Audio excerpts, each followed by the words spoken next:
आचार्य रजनीश ओशो जी की कथन। क्योंकि हमारे भीतर अपना कोई चेहरा नहीं है। अमेरिका में एक बहुत बड़ा अरबपति था, रथचाइल्ड। एक दिन एक भिखारी भीतर घुस गया उसके मकान के और जोर शोर से शोरगुल करने लगा कि मुझे कुछ मिलना ही चाहिए, बिना लिए मैं जाऊंगा नहीं। जितना दरबानों ने अलग करने की कोशिश की उतनी उछल कूद मचा दी। आवाज़ उसकी इतनी थी कि रथचाइल्ड के कमरे तक पहुंच गई। वह निकलकर बाहर आया। उसने उसे $5 भेंट किए और कहा कि सुन, अगर तूने शोरगुल ना मचाया होता तो मैं तुझे $20 देने वाला था। मालूम है उस भिखमंगे ने क्या कहा? उसने कहा, महानुभाव, अपनी सलाह अपने पास रखिए। आप बैंकर हो, मैं आपको बैंकिंग की सलाह नहीं देता। मैं जन्मजात भिखारी हूँ। कृपया करके भिक्षा के संबंध में मुझे कोई सलाह मत दीजिए।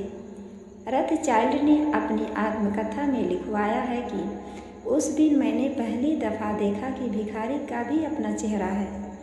वह कहता है, जन्मजात भिखारी हूँ, मैं कोई छोटा साधारण भिखारी नहीं हूँ। ऐसा ऐरा गैरा कि अभी अभी सीख गया हूँ, जन्मजात हूँ।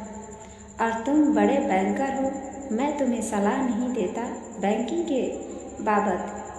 कृपया करके तुम भी मुझे भीख मांगने के बाबत सलाह मत दो। मैं अपनी कला अच्छी तरह जानता हूँ।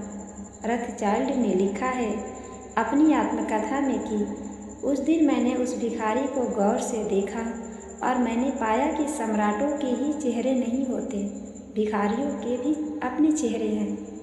लेकिन भिखारी भी एक ही चेहरा लेकर नहीं चलता। जब वह अपनी पत्नी के पास पहुंचता है तो चेहरा बदलता है।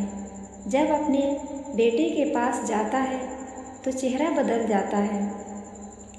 जब पैसे वाले के पास से निकलता है तो चेहरा और होता है। जब गरीब के पास से निकलता है तो चेहरा और होता है। जिससे मिल सकता उसके पास चेहरा और होता है, जिससे नहीं मिलता है उसके पास चेहरा और होता है। उसके पास भी एक फ्लेक्सिबल, एक लोचपूर्ण व्यक्तित्व है जिसमें वह चेहरे अपने बदलता रहता है। ये चेहरे हमें बदलने इसलिए पड़ते हैं क्योंकि हमारे भीतर अपना कोई चेहरा नहीं है, कोई ओरिजिनल फेस नहीं है। कृष्ण कहते हैं, युक्त आत्मा स्थिर बुद्धि हुई जिसकी, ऐसा व्यक्ति ही मुझे जान पाता है। धन्यवाद।